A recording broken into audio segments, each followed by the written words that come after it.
What's going on, everyone? Hope you're doing well. So in my last video, I talked about how I've kind of built this rig out specifically for shooting in situations where I need to record for a long time and don't have access to AC power. And the response has been really positive. Appreciate everybody watching that and checking it out. If you haven't done so, I'll leave a link above. And I'm not going to go in this video about the whole rig, but I've got a lot of questions about the rig, in particular the location of this battery. And a lot of questions been centered around, well, why is it located there? Why didn't you lay it flat? And, does it block access to the screen? So that's what I want to talk about in this video. Okay, so the first thing we're going to talk about is actually being able to see the screen on the back of the camera. A lot of questions been asked about being able to actually access the menus and see the screen and everything. So for the most part, it does not get in the way, except, if I'm right behind the screen like this, obviously I can't see it. Pure science right there. But this has not been able to hinder my way of getting to it. I'm able to get to all the menu items and all that. I don't use this for any monitoring while I have this rig up. So the only thing I need to really be able to get to is the different menus, and I'm able to get to the menus just fine, whether I'm over the camera or to the side. Not a big deal.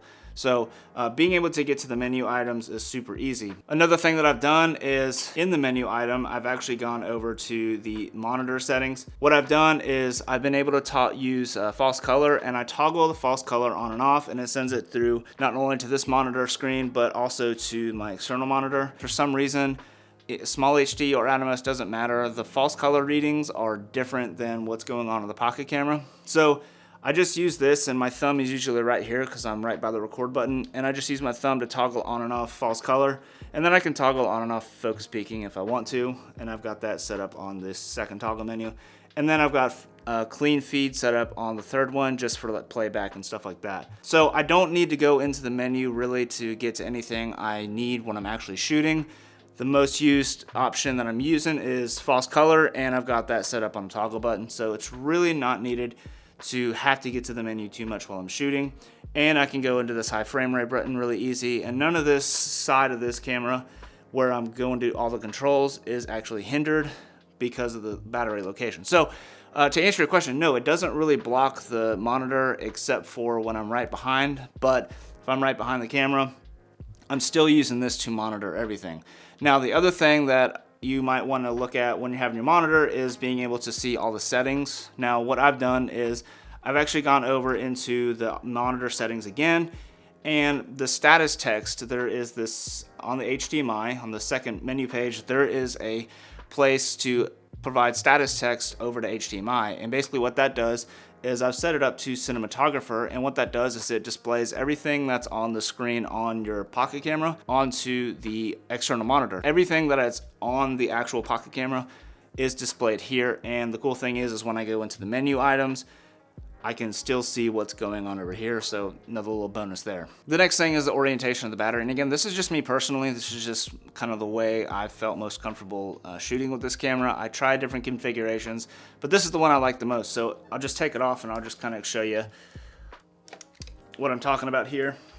So the reason why I have the battery here is simply because I can put this battery up to my chest, and it makes hand holding just so much more comfortable, and it adds just another point of contact, and it makes it super stable for hand holding, and it kind of gets rid of those micro jitters. And because there's so much weight, it's just a much more comfortable way of shooting, and that's just for me personally. Your mileage may vary, it just totally depends on the way you shoot. Because I don't do a lot of shoulder rig shooting, I've got it set up this way. I've got the monitor set up here, and it really allows me to be able to just kind of put it up against my chest and kind of do shooting that way. And then this monitor being able to articulate in this little arm just means I can really kind of get at any angle, and it doesn't matter which way I'm shooting, if I'm down low or up high or whatever the case may be. I have everything that I need to see on this monitor, and this battery kind of adds kind of another bit of stabilization, a little bit of support. It just kind of makes shots a little bit smoother, a little bit steadier, and kind of takes out those micro jitters, kind of the added weight and everything just kind of benefits. So yeah, that's kind of the theory, kind of the reasons why I have the battery where it is. It doesn't really get in the way. I mean, when I'm shooting, I can still see everything I need to right here. I can get into all the menu settings that I need to. It's not a big deal. But for me, I'm usually almost always looking at this screen right here when I'm actually shooting. Again, I have false color toggled right here. It's really easy to toggle on and off. And so for the most part, this rig is as big as I want it to get, but it's still pretty compact when you think about it. It's really easy to pack down because of the rail system. It all slides off really easily. But yeah, that's pretty much it. At this point, I'm just rambling. But yeah, if you have any more questions, definitely leave them down in the comments below. Hope that answers some questions that you had about this rig, about this camera. If you have any more questions, like I said, definitely just leave them down in the comments below. If you found this helpful, useful, anything like that, definitely give it a thumbs up, hit that subscribe button, all that good stuff. And if you don't have any questions, but you still want to comment, let me know what your favorite breakfast is. I love breakfast, my favorite meal of the day. So yeah, love to hear your thoughts on that too. Anyways, guys, I hope to see you in the next video, and thanks for watching. Peace.